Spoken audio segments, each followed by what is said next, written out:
Vážení poslucháči, milí čitatelia, po Goranovi Bulatovičovi je tu pokračovanie ligového podcastu a tento raz tu opäť mám vzácneho hostia, najstaršieho hráča Nike SBL Jozefa Vojteka. Ahojte, teším sa, že tu môžem byť. A rovno prejdeme k veci, takže najstarší hráč súťaže, ako to znie, ako si sa vyrovnávaš s touto nálepkou? A s touto nálepkou v podstate išiel som s vedomím do toho, že to budem najstarší hráč, pretože už v lete, keď skončí sezóna, tak ja sa venujem 3x3 basketbalu a s Marekom Kozlíkom na turnaju, keď sme sa stretávali, tak tým, že Nitra vybojovali sme teda ten postup do extraligy, tak z začiatku najprv nebolo isté, bolo to také všelijaké a Marek stále, že poď hrať extraligu, poď, nebudem najstarší a stále ma podpichoval, hej. Tak potom prvý zápas, keď sme hrali, hovorí Marek, no, takže už som ti prebral žezlo, takže som to ja, takže už som išiel, vstupoval som do tej extraligy ako najstarší s vedomím toho, že som teda najstarší. Žiaľ, neteší ma to, ale je to fakt. Táto liga je, ale nazvime to, že veteránov, teda keď sa bavíme o tebe, Marek Kozlík, už vlastne Goran Bulatovič sa blíži. Čím to je, že vy sa vlastne v tejto súťaži viete tak dlho držať na takej vysokej úrovni? Čím to je, tak v prvom rade je to o tom, že sa hráč udržiava. Hej? Tam je veľmi dôležité, že jednoducho v určitom veku, a ja som to napríklad nechápal, keď som bol mladší hráč. Hej, určite, keď bol mladší hráč, niekto skončila sezóna, mladí mali rôzne záujmy a už vtedy, a to je paradox, že tu som hrával v Nitre, vtedy to bol Vilo Ridzoň a Vilo Ridzoň mi vtedy hovorieval, že skončí sezóna a niečo sme sa bavili, že čo, ako bude po sezóne, čo plánujeme a on mi hovoril, že on ide. Skončila sezóna a ide ďalej sa pripravovať, ďalej niečo robiť, že jednoducho ten vek. On vtedy mal, myslím, že 35 rokov, hovoril, že musí stále niečo robiť, lebo jednoducho sa do toho už potom nemusí dostať. A ja vtedy mladý chalan, o 10 rokov od neho mladší, som sa iba nad tým pousmial, ale teraz už viem presne, o čom to je a jednoducho nemôžem vôbec prestať a stále tam musí byť nejaká aktivita, akákoľvek, hej, tak v podstate nemusí to byť konkrétne ten daný šport, ktorý robím a ktorý milujem od malička, ale akákoľvek, či už je to bicykel, či už je to behanie, či už je to plávanie, jednoducho to telo musí vykonávať určitú aktivitu. Vlastne ty máš opäť možnosť si zahrať na najvyššej súťaži so starými známymi, či už proti, alebo aj v týme, teda tu v Nitre konkrétne Milan Žiak, Laco Stojanov, tak možno skús približiť, aké je to si zahrať s tou partiou aj tu, alebo teda proti ním, teda v lige. A ja sa tomu veľmi teším. V podstate môj zrod alebo návrat do extraligy, v podstate neviem teraz, či je to 4 alebo 5 rokov, čo som nehral najvyššiu súťaž, ale v podstate Nitra už skladala tým, už bolo jasné, že bude hrať extraligu a podstatne sa dohadovali títo jednotliví hráči a myslím, že ja som bol viac menej asi posledný a prehovárali ma môj brat, akože vždycky je to motivácia hrať so svojím bratom, pretože naposledy som s bratom hral ešte keď brat bol v podstate tínedžer by som nazval a ten ma prehováral, hej, Milan Žiak, v podstate v lete tiež sa vydávame, čiže on ma nahováral, Laci mi volal, že poďme do toho, poďme a správame dobrú partiu a minulý rok v podstate toto družstvo, keď vyjmeme tých zahraničných hráčov, tak je totožné alebo identické s tým minuloročným a už tá predstava tej partie, že sme boli ako dobrá partia, tá prvoligová a teraz sme sa posunuli do extraligy, tak ma to celkovo lákalo a oni ma v podstate prehovárali a tým, že som videl, že minulý rok to bolo super ako kolektív, tak som v podstate neváhal už keď som videl, že všetci tí z minulého roku sa dohodli. Máme za sebou už zo pár zápasov. Prekvapilo ťa, ako si stále aj obľúbený, či už u hráčov súprav, hlavne teda u klubov, ktorých si pôsobil, alebo teda proti ktorým si nastupoval v minulosti? Či som obľúbený, neobľúbený, to až také možno úplne nevnímam, hej. Aj keď tá možno nejaká obľúba v určitých tímoch, veď pôsobil som pomaly vo väčšine extraligových družstiev, ale akože najkrajšie spomienky mám na Levice, pretože ako podarilo sa mi som šťastný, že sa mi podarili nejaké tituly, ale najviac, keď si mám vybrať z týchto titulov, tak najkrajší bol v Leviciach a boli to najkrajšie roky v podstate moje basketbalové.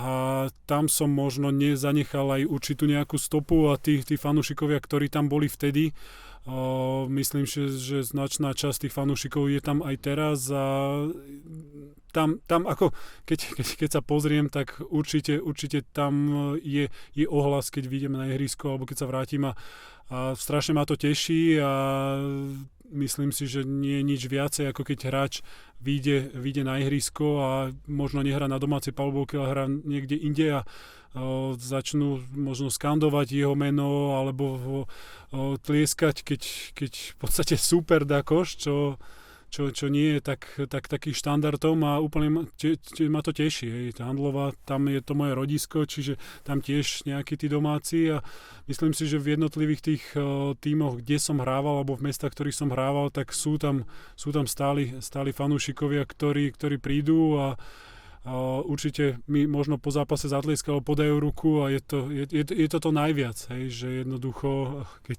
keď to ľudia vidia z akýchkoľvek športov, hej, a tie možno nejaké, dobre, ja sa nechcem prirovnávať, že nie som nejaká hviezda, ako sú hviezdy celosvetové, ale keď odchádzajú, tak tam nejak možno pália dresy, nenávidia ich a potom keď sa vrácajú alebo hrajú na tej palubovke, alebo je to v nejakom inom športe, na trávniku, na klzisku, tak jednoducho možno ich vypískajú a toto, chvála Bohu, som nezažil, necítil som to niekde, takže možno nejakú charizmatickú stopu som u niekoho zanechal a to ma určite teší. Tvoja profesionálna kariéra už má cez 20 rokov, čo znie ako neuveriteľné číslo.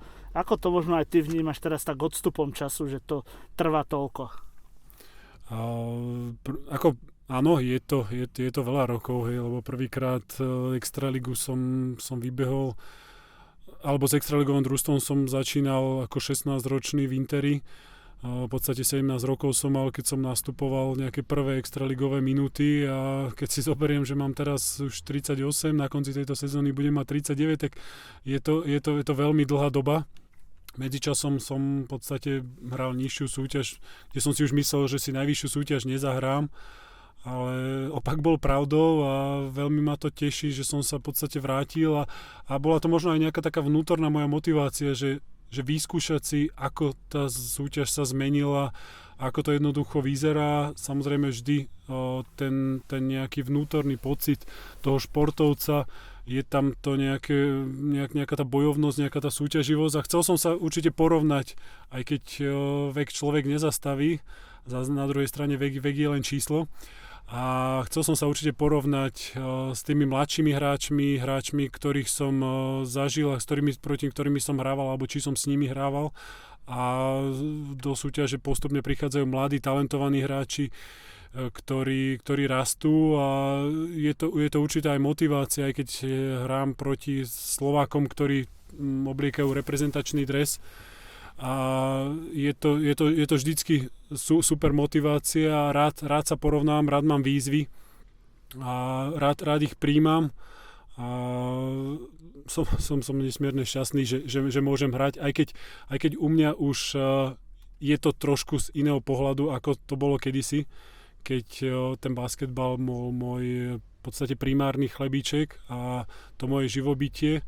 Teraz je to už nazval by som to možno na nejakej druhej kolaji, pretože už civilne som zamestnaný a už mám rodinu, ktorej musím aj chcem tráviť s ňou čas a jednoducho basketbal stále mám tam hlboko v srdiečku, ktorý chcem začleniť a chcel sa tomu venovať naplno, koľko sa len dá. Načal si mnoho ten, ku ktorým sa dostanem, ale ja možno načrtnem ten začiatok tu v Nitre a skúsim s Pránom Urbanom možno tých začiatkoch kariéry, pri ktorých sa hovorí, že to bola pre mnohých dobrá škola s odstupom času. Ako si to ty videl? Určite to je dobrá škola z pohľadu toho, pretože vlastne ja z Interu, keď som prestupoval ako 18-ročný, 18-19 ročný, keď som prestupoval priamo sem do Nitry a práve vtedy tu bol Urban Urban v podstate tí, čo ho poznajú, vedia aký je človek, ako tlačí na hráčov, ako chce z nich dostať to maximum a jednoducho nikomu nedaruje nič lacno a zadarmo, obzvlášť mladým hráčom a jednoducho nehrá sa s niekým nejak v rukavičkách, že by hladkal niekoho a to bude dobre, to bude práve že naopak je dosť tvrdý a hráči, ktorí si prešli jeho rukami, myslím, že mi dajú za pravdu, že je dosť náročné vyrastať pod ním, ale jednoducho určite je to určitá nejaká spruha, kde pod tým nejakým nátlakom, ktorý on vyvíja na tých hráčov. Jednoducho je to škola aj do života, aj škola basketbalu a ako sa povie, ťažko na cvičisku, ľahko na boisku, alebo ako sa to povie teraz presne. Jednoducho mi to pomohlo aj do tej celkovej kariéry, pretože pokiaľ má hlavne mladý hráč, má nejakého trénera, ktorý je prísny, ktorý má zásady, má nejaké princípy a je tvrdý, tak sa naučí aj nejakej disciplíne, ktorú potom neskôr môže zužitkovať. A myslím si, že keď sa na to pozriem, trošku tej mladej generácii to chýba a niekedy možno sú mäkší na tých hráčov, ako bývali tí tréneri starších ročníkov. V 2008 Handlová, aké to bolo si vlastne obliec z najvyššej súťaži dres rodného klubu? Ja tým, že som odchádzal ako mladý, v podstate v 15 ročný som odchádzal do Interu, do mládežníckych kategórií, tak práve v tom roku som sa vrátil. Bolo to v podstate postupne z Nitry som prechádzal do Handlovej. Je to vždycky super sa vrátiť do domáceho klubu. Hlavne keď ja tým, že som tam vyrastal, absolvoval som tam mládež, v podstate len tú žiackú mládež, nazvem to tak, a hostoval som tam ku kadetom, ale tú extraligu som si až potom neskôr vyskúšal, keď už som mal nejaké tie extraligové minúty odohraté a už som neprichádzal ako taký nováčik do súťaže, čiže už tým, že som prichádzal do Handlovej, už boli odo mňa aj určité očakávania a tam, ako som aj spomínal, bolo to ročník, kedy som hral aj s bratom, čo bolo super, lebo mohol som byť aj vlastne jeho nejakým mentorom a mu pomáhať. V tvojej kariére prišla aj taká reprezentačná skúsenosť, čo teda je dosť významná kapitola, boli ste dobrá partia, s odstupom času to boli veľké týmy, možno čo to pre teba znamenalo a aká bola táto skúsenosť vlastne už si len oblieť samotné tie slovenské veci na seba? Ja som v podstate nikdy som neodmietol reprezentáciu a myslím si, že pre každého by to mala byť obrovská podsta, že môže obliec dres svojej krajiny, či už je to v akomkoľvek športe, mňa vynímajúc. To znamená, že jednoducho je to aj určité zadosťučinenie za robotu, ktorú človek robí, je to aj nejaká taká podsta, že sa tam človek dostane.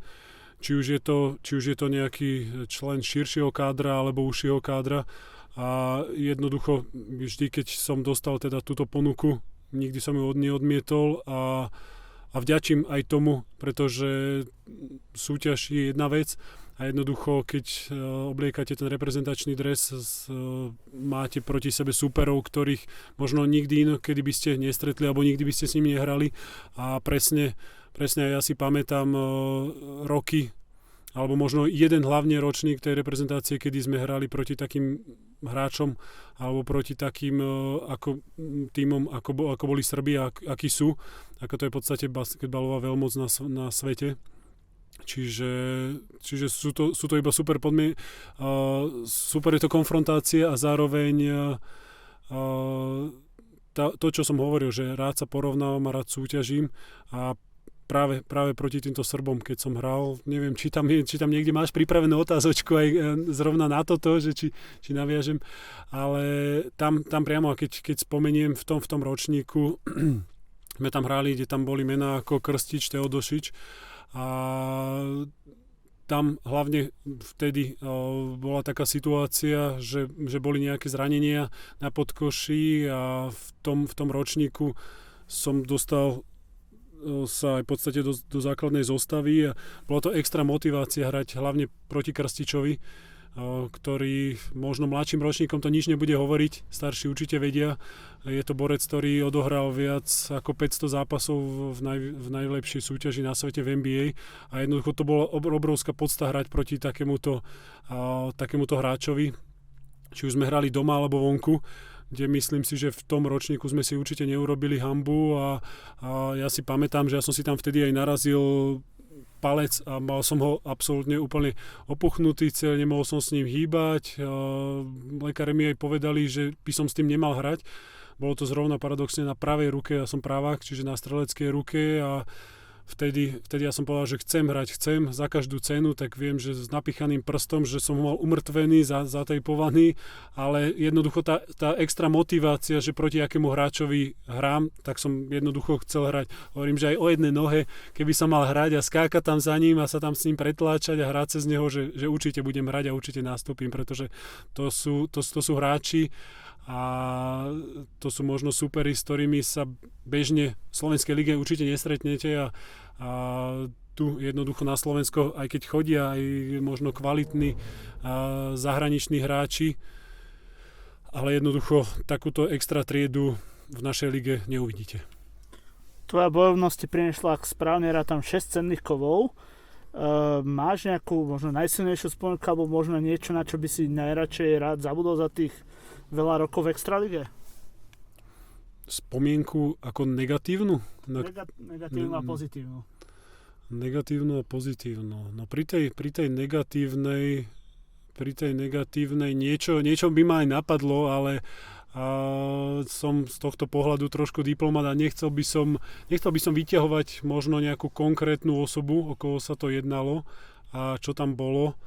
Ani nebudem špecifikovať, v ktorom meste to bolo, pretože tí v tom ročníku, ktorí boli so mnou, tak vedia, o čo sa jedná. Čiže to negatívne by som vôbec nevyťahoval a k tomu sa ani nevracať sa k nejakým negatívnym veciam a vyťahovať ich, pretože je to minulosť, bolo to tak, ako to bolo. Ale skôr by som prešiel k tej pozitívnej a to už, čo som vlastne začal a nahryzol možno pár minút dozadu práve ten titul v Leviciach, to je asi ten môj naj, pretože povedal si 6 kovov, rozmýšľam, 3 tituly tam boli a 1, 2, 3 miesta. Rozmýšľam, kde tam bol ešte ten jeden, vyhral som raz slovenský pohár, 3 tretie miesta. Tak už ty máš lepšie, človek po rokoch možno aj na niečo zabudne a pamätá si iba to najviac. Ale z tých titulov napríklad, ktoré boli tie 3, jeden tu v Nitre, jeden v Leviciach a jeden v Prievidze.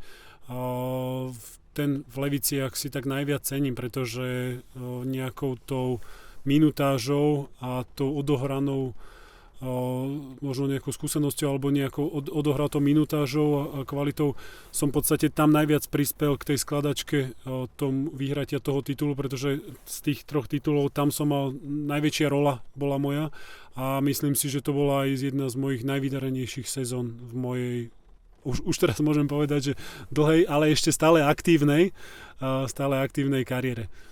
Od 2013 si vlastne vystrel viacero klubov. Aké to je pre basketbalistu vlastne každý rok meniť nejaké mesto alebo teda sťahovať sa a fungovať možno v inom prostredí?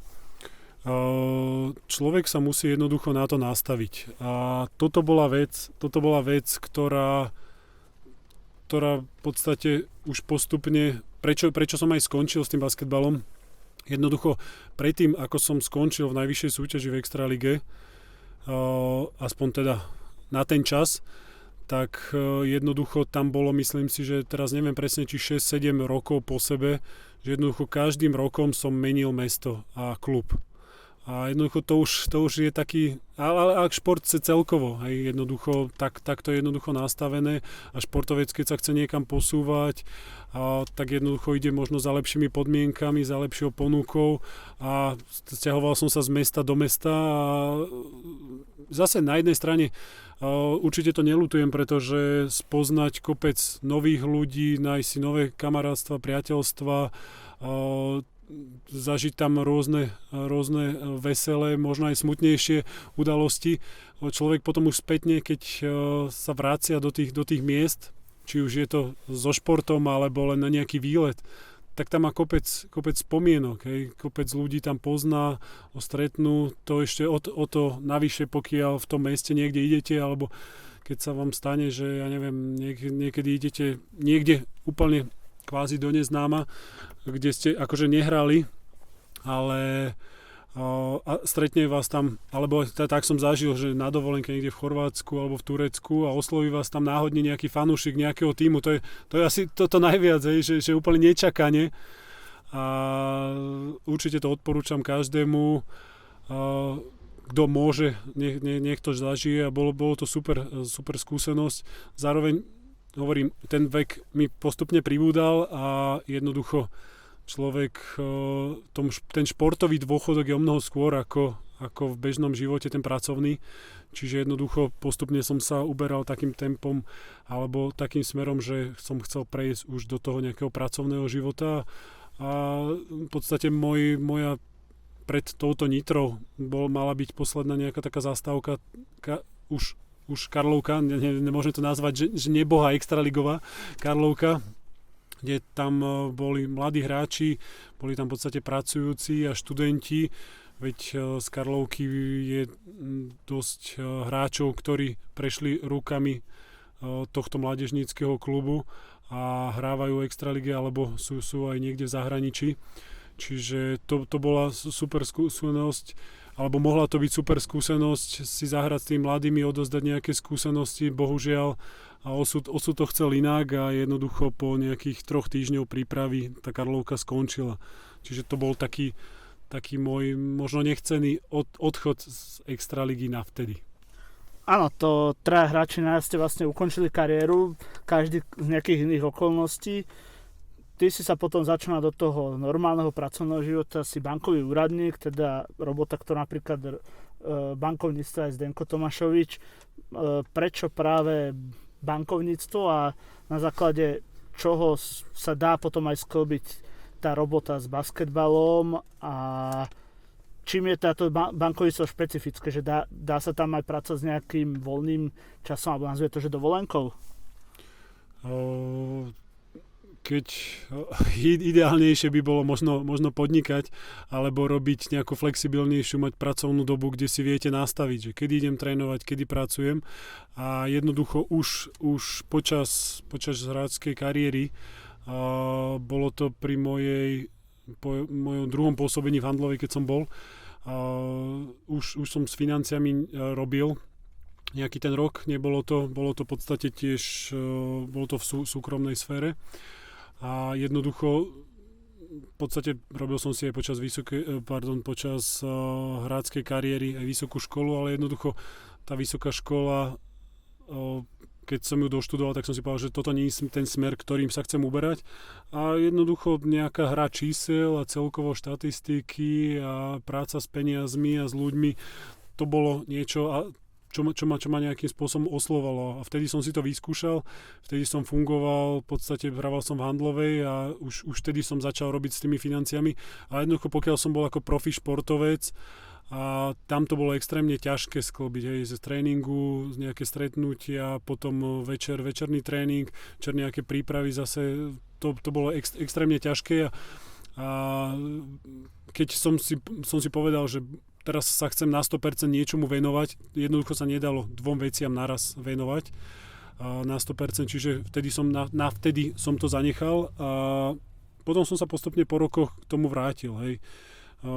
Skôr to išlo takou nejakou istotou do tej banky a že či sa to dá sklbiť, no je to ťažšie. Jednoducho u mňa neviem ako to má ten Zdenko Tomášovič presne nastavené s tou pracovnou dobou, predsa len on píska nejaké zahraničné súťaže a zahraničné zápasy, čiže tam on to má asi o mnoho ťažšie ako ja len túto domácu súťaž, ale jednoducho dá sa to, len chce to určitú obetu a jednoducho aj tu, keď som prichádzal a keď som sa s pánom trénerom Urbanom sme sa bavili, tak on vedel, hej, že ako fungujem, že jednoducho nie je možné a ešte navyše pokiaľ ja žijem a fungujem v Banskej Bystrici a hrávam za Nitru, že nie je možné absolvovať s tímom všetky tréningy. On jednoducho na to pristúpil, našli sme nejakú spoločnú cestu z pohľadu tohto, čiže je to taká nejaká kombinácia tréningov tu v Nitre a nejakej svojej individuálnej prípravy. Už jednoducho aj ten vek možno by som už nedával ani keby som chcel robiť profi, že všetky tie tréningy alebo možno na 100%, čiže v určitom veku už tam musí byť nejaká taká určitá úlova alebo niekde by sa musel nájsť. Ale jednoducho, vidíte, dá sa to sklbiť, keď sa chce, ale možno nie každý. Čiže ďakujem aj vlastne aktuálnemu trénerovi za túto možnosť, pretože nie každý tréner alebo nie každý tím by akceptoval tú v podstate to fungovanie alebo neabsolvovanie všetkých tréningov. Aj keď tá súťaž vyzerá tak, že počas toho, ako som hrával nižšiu súťaž, mi prišlo mi viackrát ponuka z viacerých tímov, ale jednoducho som si to nevedel predstaviť sklbiť. Aj táto sezóna tu v Nitre bola taká, že uvidím, že idem teda do toho, skúsim to, ale nebol som si 100% istý, že či to budem dávať, či to budem stíhať a či aj dohrám túto súťaž. Teraz vidím, že sa to podarilo nastaviť. Nastavilo sa to tak, ako sa to nastavilo a určite plánujem dohrať túto súťaž, ak okolnosti neprídu a nezmenia udalosti inak. Imponovalo ti možno od tých klubov, aj keď si vlastne odišiel z 2018 z najvyššej súťaže, že čas od času, dá sa povedať, že možno aj pravidelne sa kluby ozývali a mali záujem o tvoje služby, aj napríklad 2021-2022, že stále tam bolo niekde v hlave, máme tu niekde Jopa Vojteka? Áno, určite to je... Bol to super pocit, keď hral som teda nižšiu súťaž a jednoducho prišla mi tá ponuka, hej, bol som oslovený, hľadali sme priestor nejaký, tak ako jednoducho určite to poteší, že o moje služby bol nejaký záujem a to myslím, že každého poteší, pokiaľ v akejkoľvek sfére sú jeho služby záujem a hľadajú sa riešenia, ako by to mohlo fungovať.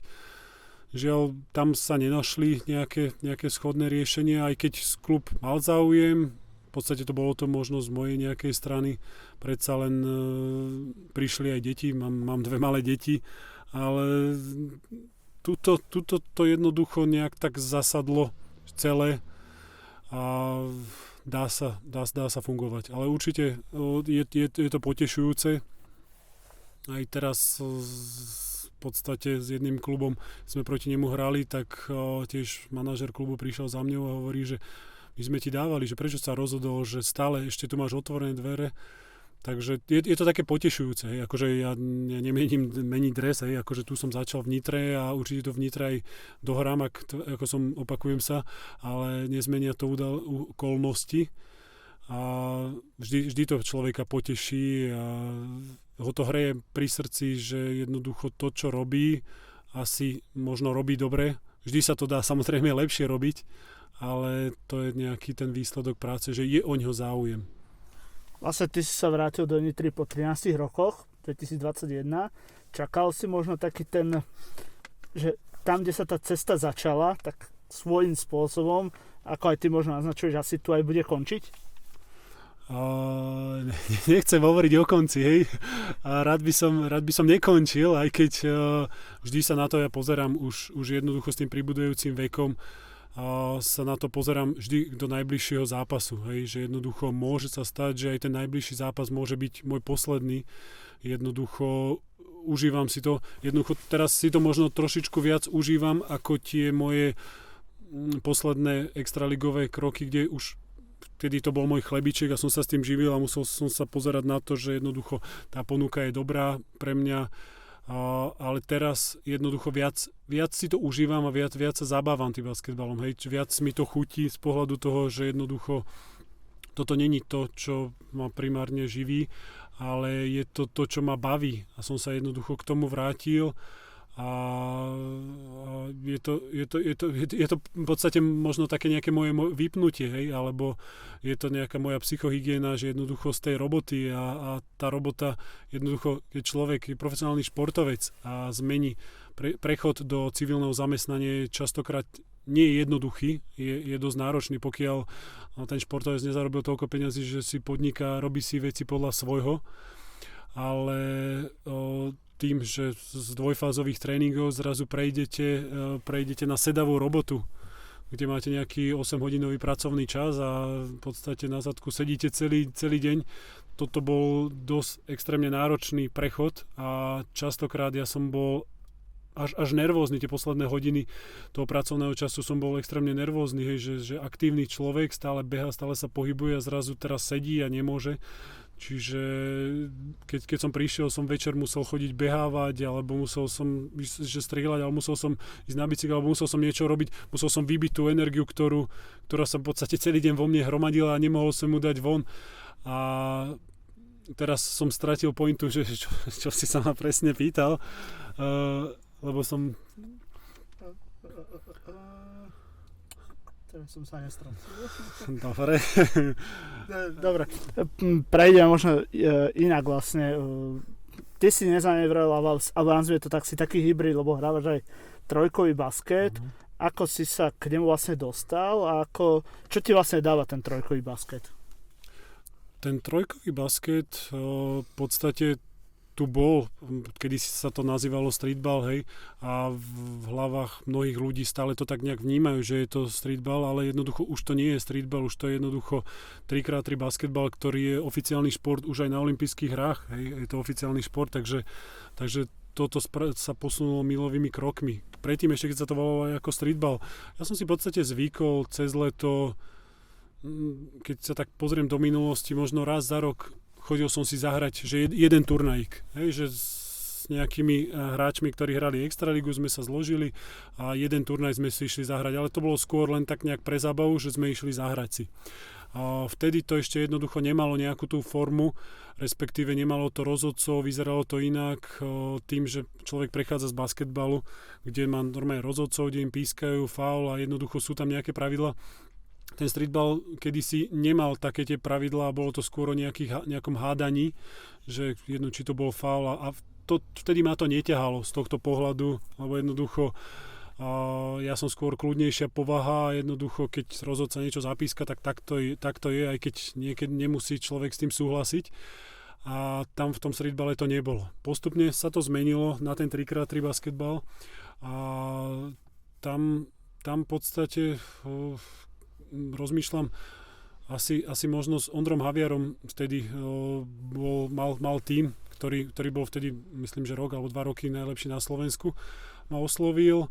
Vtedy sme tam zložili partiu chalanov, ktorí všetci sme hrávali extraligu a jednoducho malo to tú úroveň, malo to tú kvalitu, už to malo aj aktuálne tieto zabehnuté pravidla a úplne som prepadol tomuto športu a jednoducho tá basketbalová sezóna na Slovensku je relatívne dosť krátka, keď sa pozrieme na tie vrcholné súťaže, či už vo svete alebo v Európe. Keď sa len pozrieme nejaké španielská, nemecká súťaž, francúzska, tam jednoducho tá súťaž trvá 10,5 mesiaca, možno aj dlhšie. Tam je v podstate okienko len na nejakú reprezentáciu bývalo. Na Slovensku to je častokrát, a to som aj ja bol toho svedkom a som to zažil, jednoducho keď tým nepostúpil do play-off, tak častokrát sa stalo, že človek skončil a mal sezónu len 8 mesiacov, čo z roka 12 mesiacov je veľmi málo a to znamená, že ostáva 4 mesiace dlhá doba, kedy začne súťaž. A toto bolo možno taká nejaká aj možno myšlienka, že veď prejdem, túto sa budem aspoň pripravovať a ako som povedal, som prepadol tomuto športu a zároveň som tam našiel to vyplnenie tých letných mesiacov a človek bol jednoducho stále v tempe a stále išiel. Celkom je rarita, výnimočná vec, že vlastne ty si reprezentoval Slovensko 5-kom a 3-kom baska. Aj vo svete ešte stále to není bežná vec. Ako možno vníma, že aj teda v 3-kom baska si reprezentoval Slovensko a čo všetko ste dosiahli vlastne s týmom FRS, kde vlastne najdlhšiu dobu pôsobíš?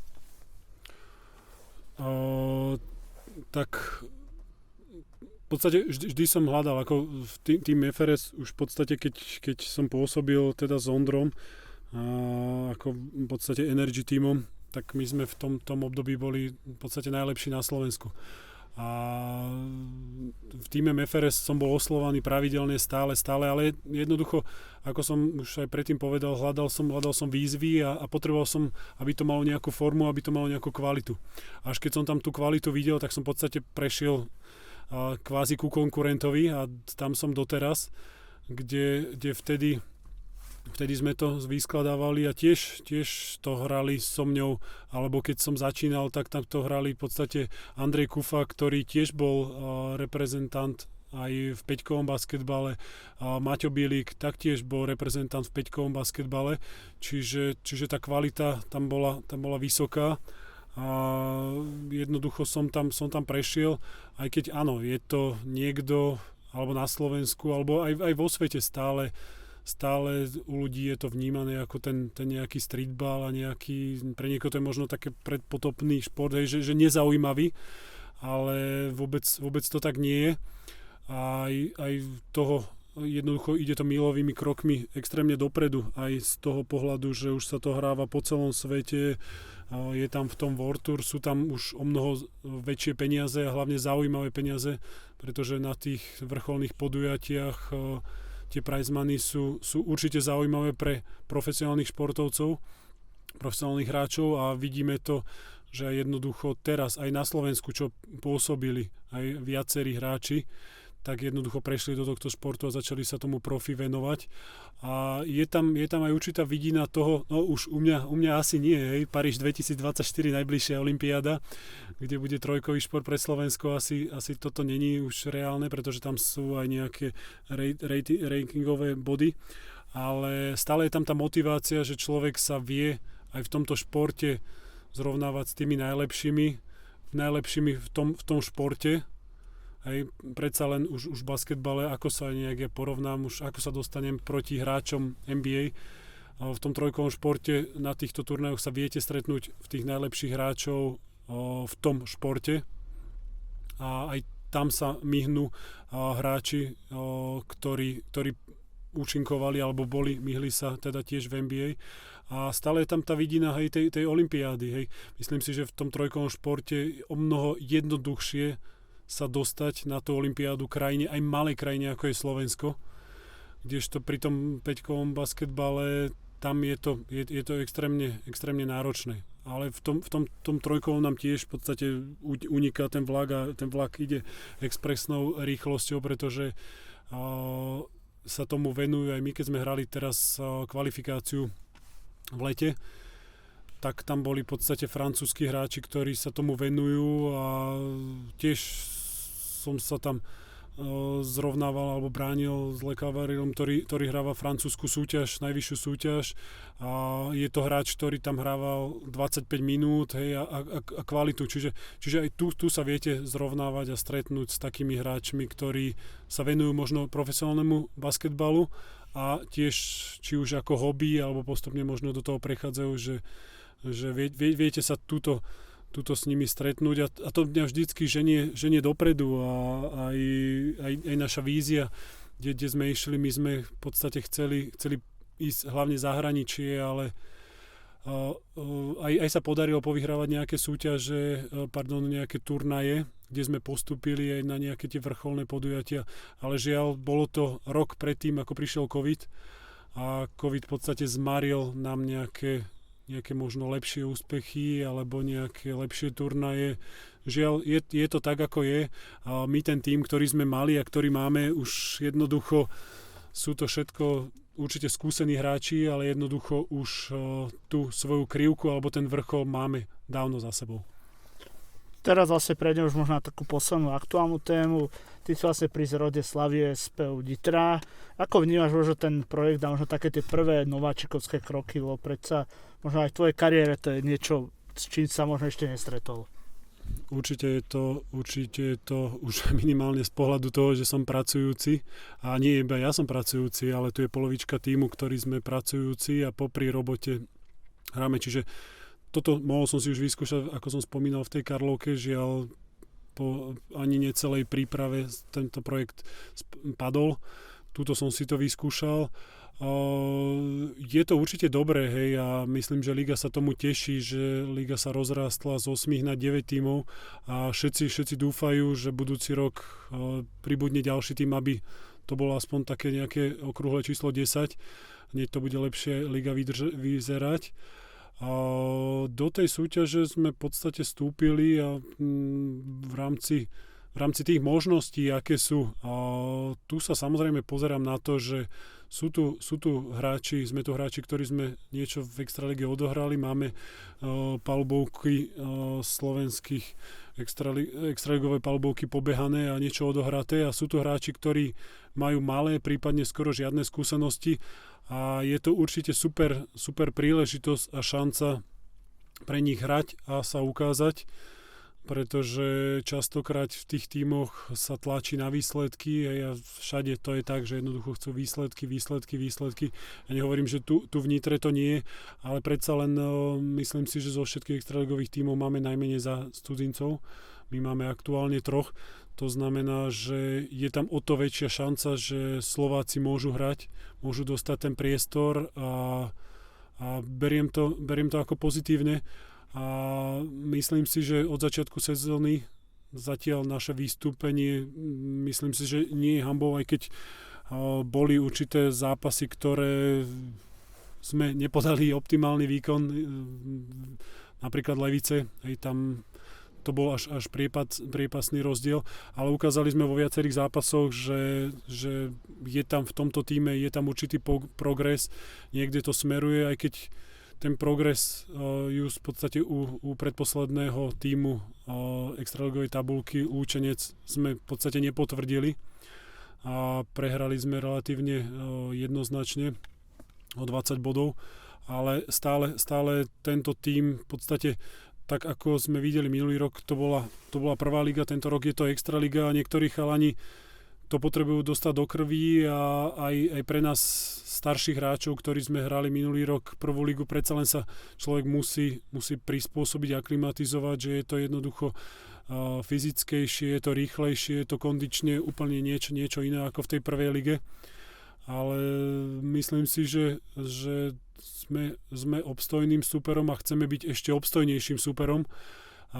Dúfame v to, že tie víťazstva budú pribúdať možno častejšie, alebo chceli by sme, aby to bolo častejšie ako doposiaľ, pretože aj tie predchádzajúce zápasy sme odohrali solidne, či už keď to bolo Komárno, či už keď sme hrali s Prievidzou.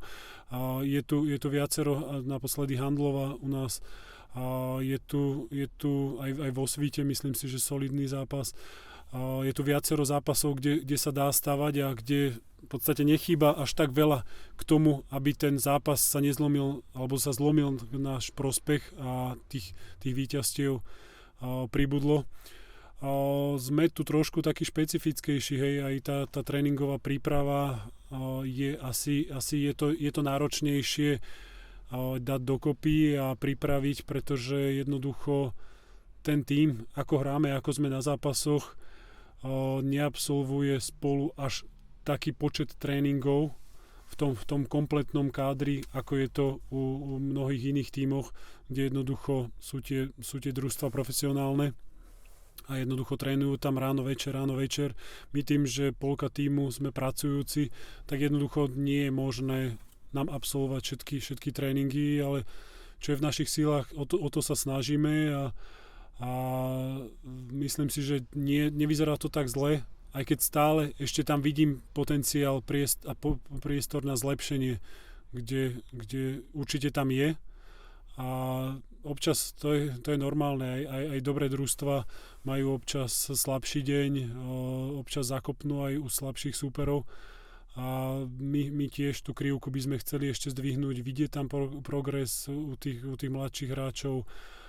Je tam viac, lepšie zohratie a myslím si, že ten smer je správnym, ako sme nastavení, aj keď čokoľvek sa môže zmeniť, veď za tú dlhú kariéru som zažil kadečo, že tým začínal s nejakým zložením hráčov a postupne sa pretransformoval, čo sa môže kedykoľvek stať kľudne aj tu, hej, ako to nikdy nevie, ale tí hráči a my hráči, ktorí hráme a dostávame minúty, sme za to vďační a musíme to odmeniť a hlavne najdôležitejšie je určite predvedenou hrou, hej, pretože aj keď tým prehrá, ale musí tam odozdať maximum, musí 100% alebo 120% bojovať a pokiaľ tam odozdá maximum, tak jednoducho aj fanúšik to ocení, hej, že tam jednoducho momentálne v tom zápase bol ten super lepší a klobúk dole, hej, že uznať možno kvality, ale musíme k tomu stále 100% pristupovať a ten úspech dúfam, že sa dostaví ešte lepší. Fanúšikovia oceňujú aj tvoje výkony, ako ich vnímáš? A možno druhá časť otázky, ako zdravie v tvojom veku a možno tá záťaž, ktorá predsa len asi telo sa nedá oklamať? U mňa už v podstate nejde o nejaké tie štatistiky alebo niečo, že by som si potreboval dokazovať. Hej. Ja už si reálne nepotrebujem nejak nič dokazovať. Vždy samozrejme každého poteší, hej, keď sa mu podarí nejaký lepší zápas, či už štatisticky body, doskoky alebo čokoľvek. Ja chcem samozrejme pomôcť družstvu, to čo družstvo potrebuje a to, čo viem a je v mojich schopnostiach dať tomu družstvu. Tak ako si povedal, hej, ako vo veku tým, že keď sme začali ako štatút najstaršieho hráča, teda mám a jednoducho musím sa starať o to svoje telo. Určite je veľmi dôležitá, extrémne dôležitá je životospráva. Jednoducho dôležité je spánok, oddych, hej, možno nejaké vitamíny. Aj keď už človek trénuje a venuje tomu tréningu, tak sám vidí, že koľko potrebuje, že kde potrebuje pridať, kde potrebuje zvolniť, že kedy je toho veľa, že niekedy menej je viac. A ja to cítim aj na sebe, pretože za XY rokov v tom športe človek pozná to telo o mnoho lepšie a o mnoho lepšie vie sám, že čo potrebuje.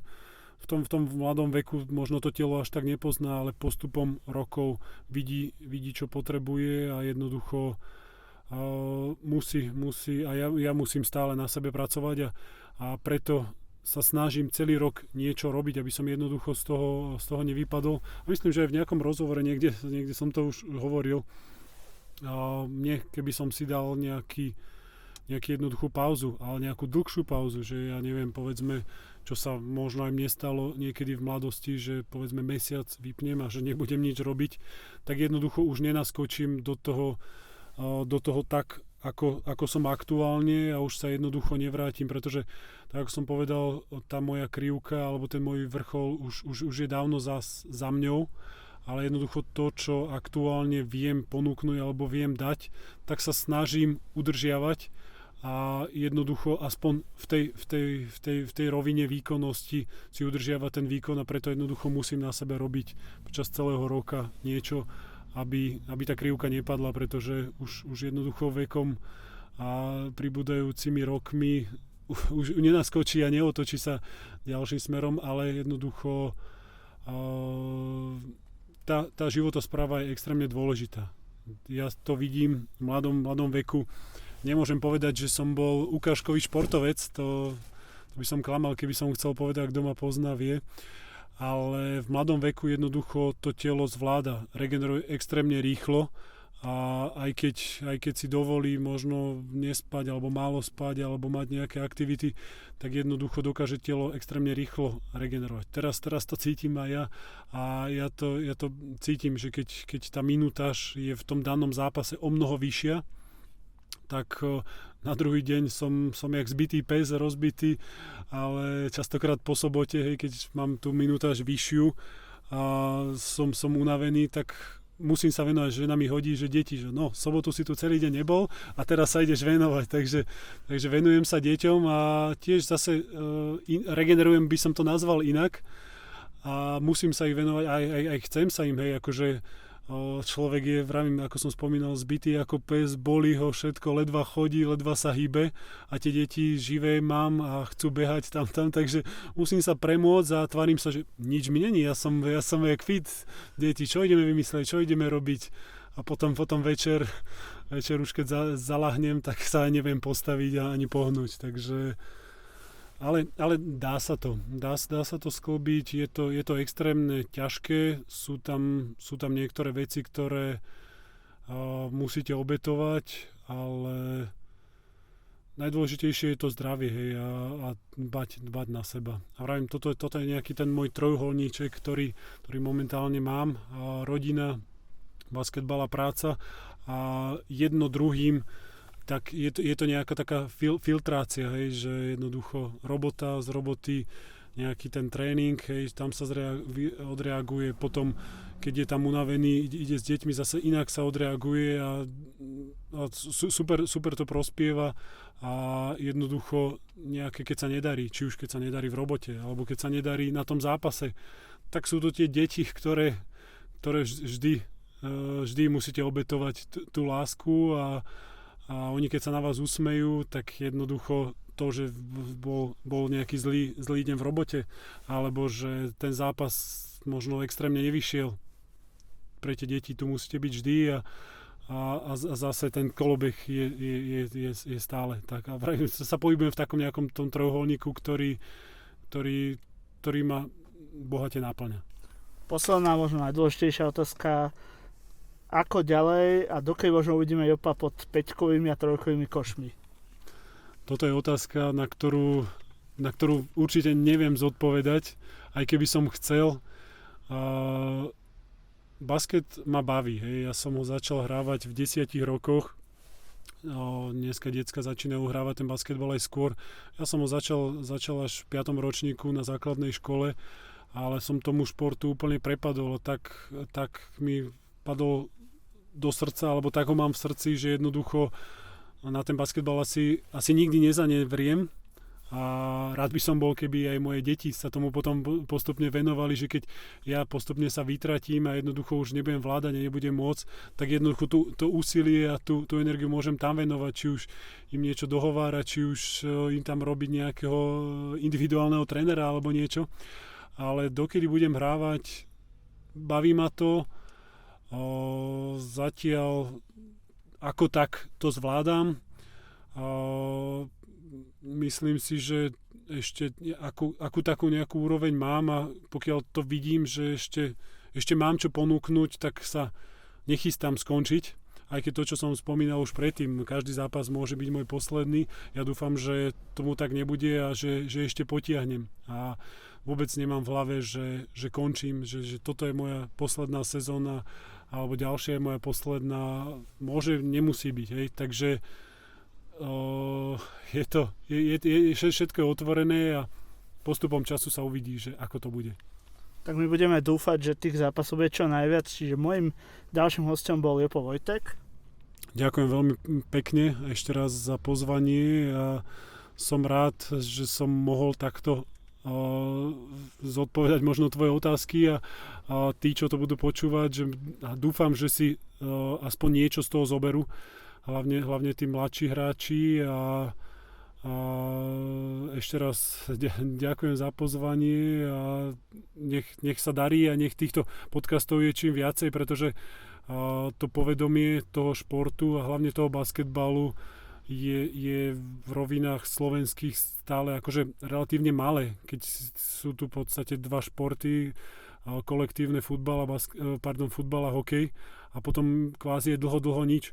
Ale z tých halových športov je, myslím si, že basketbal najviac sledovaný a nech to tak je naďalej a nech ten záujem a to povedomie je čím väčšie a každé akékoľvek, či už je to nejaké video, či už je to podcast, či už je to zápas alebo akákoľvek reklama, je len super, pokiaľ je. Čiže pokiaľ budem niekedy ešte mať možnosť mať niekde nejaký rozhovor, tak veľmi rád prídem a veľmi rád propagujem tento krásny kolektívny šport. My ďakujeme za účasť, moje meno je Michal Duchovič a na budúce sa tiež môžete tešiť na zaujímavého hostia. Do počutia.